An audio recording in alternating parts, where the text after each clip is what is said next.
Muy buena, mi nombre es Carlos Alberto Mena Ochoa, soy de la Fundación Universitaria del Área Andina. En estos momentos o en estos instantes me encuentro cursando el noveno semestre de Ingeniería Civil. En la siguiente presentación mostraremos un tema a tratar de la asignatura de pavimentos. El módulo resiliente es uno de los principales parámetros mecánicos para la caracterización de los materiales granulares finos y gruesos. Es como la relación que existe entre la magnitud del esfuerzo y la deformación resiliente o recuperable del mismo. Los factores por los cuales se ve influenciado o afectado este módulo resiliente son el tipo de material, tipo de compactación, peso específico, granulometría y uno de los principales o primordiales, el contenido de agua o de humedad. Este módulo puede determinarse de manera significativa por los siguientes ensayos, los cuales son penetrómetro dinámico de cono, el ensayo triaxial, el ensayo de placa, el de película delgada, CBR. En consideración, o para mi carácter, el penetrómetro dinámico de cono es uno de los ensayos más importantes porque por el cual, o por el ensayo, podemos caracterizar o realizar la capacidad de soporte del suelo y mediante este, con unas correlaciones, podemos determinar el CBR de diseño. Bueno, el caso de estudio es el propuesto por la ingeniera Ángela María Sierra, el cual está ubicado en la vía Puente de Piedra, Colón, variante Madrid, en el departamento de Cundinamarca. Este tipo de pavimento se consideró como un pavimento flexible.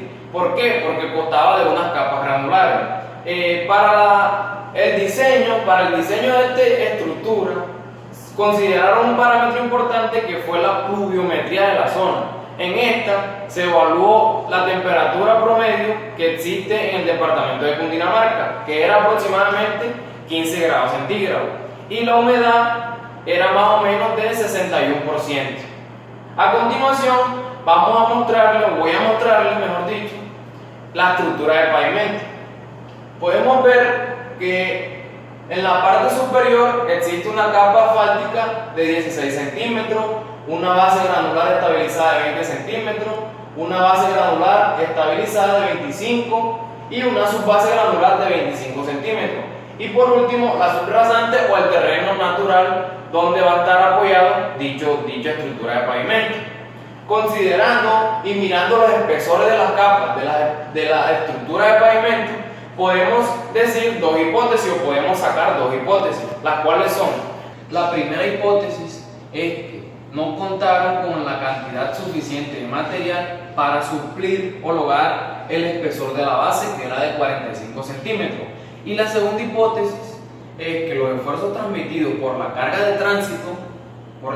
tránsito que se genera en la carpeta asfáltica, la base granular no lo suplía o lo disipaba de manera adecuada. Por ello decidieron hacer o realizar dos capas de base granular. Bueno, las deformaciones o los mecanismos de falla de esta estructura de pavimento puede darse por en la carpeta asfáltica se produce más que todo una deformación por tensión y por eso puede lograr o producir fisuras y agrietamientos en la carpeta asfáltica.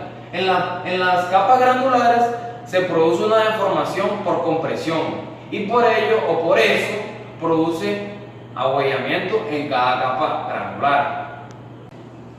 Bueno, a continuación mostraremos las propiedades y los materiales a estudiar del diseño escogido. Como primero que todo tenemos una carpeta asfáltica densa en caliente número 2. ¿Qué significa? Una mezcla densa en caliente con un nivel de viscosidad alto. Segundo, una base granular estabilizada tipo 1 y otra base granular estabilizada tipo 2. ¿Qué nos quiere indicar ese número? Ese número nos indica la clase de bases granulares que existen y dependen del nivel de tránsito. Por último tenemos una subbase granular tipo 1, que esta propiedad o esta subbase granular nos indica que debe de tener un tamaño máximo de 50 milímetros y un productor modificado o una compactación más o menos del 95%. El módulo resiliente de este tipo de estructura se encontró con la siguiente fórmula según la ingeniera Ángela. Más que todo, esta variable es el módulo resiliente de la subrasante, que es 100 veces el porcentaje de CBR.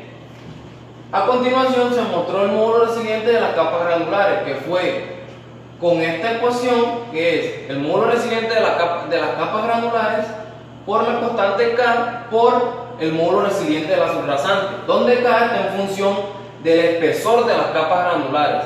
Este variable se mete más que todo en milímetros. Y el módulo resiliente de las capas asfálticas se definió en 2.500 megapascales, debido a que ellos consideraron algunos ensayos del Instituto Técnico de Asfalto y del INVIA. El módulo dinámico se determinó mediante el tipo de mezcla y la temperatura media de ella, debido a algunos ensayos que realizaron. A continuación mostraremos los resultados obtenidos por el diseño o según el método en el cual lo hicieron en el caso estudiado, que fueron: el módulo resiliente de la subrasante fue de 200 kilogramos por centímetro cuadrado, y el módulo resiliente de las capas granulares, base o subbase granulares, fue de 786 kilogramos sobre centímetro cuadrado. El método escogido por mi persona para confirmar o corroborar los resultados obtenidos fue el método de Baker, el cual nos dice que para encontrar el módulo resiliente de la subrasante fue muy similar al hecho en el método Shell, que era 100 veces el porcentaje de CBR. El método escogido para encontrar la subbase granular fue hallado con la siguiente ecuación: el módulo resiliente de la subrasante, 5.35 por logaritmo del espesor. En el caso de la estructura de pavimento, el espesor de nosotros era de 35, y como lo dice en la norma, que no se puede coger mayores espesores de 20, entonces ¿qué hicimos? Subdividimos uno de 15 y el otro de 10, que es lo que aparece en la siguiente ecuación. En la primera capa, con un módulo resiliente de 15 centímetros de espesor, nos dio 473,40 kilogramos por centímetro cuadrado. Y para la siguiente capa de la misma subbase, que sería 10, tomamos todos estos valores iguales, solo que le cambiamos el módulo resiliente de la capa adyacente y el espesor de la capa, que en este caso fueron 10 centímetros, que nos dio 973,80 kilogramos sobre centímetros cuadrados. ¿Qué hicimos? Como era la misma capa y como era la capa de la subbase, promediamos los dos y nos dio un dato de 723,6 kilogramos por centímetro. Bueno, la ecuación para el módulo resiliente de la base por el método de Baker fue el módulo resiliente de la capa subyacente por 8.05 por logaritmo del espesor de la capa de base, más 0.84 por logaritmo del módulo resiliente subyacente, menos 2.1 por logaritmo del módulo resiliente subyacente por el logaritmo del espesor de la base, menos 2.11. Bueno, en el análisis cualitativo podemos decir que el módulo resiliente o el comportamiento del mismo varía dependiendo del material o de la capa granular. En un material grueso podemos decir que el módulo resiliente aumenta, y en un material fino el módulo resiliente disminuye, debido a que en el tipo o la fundación de la estructura, o sea, ya sea la subrasante o el terreno natural, no posee una homogeneidad en los diferentes estratos del suelo.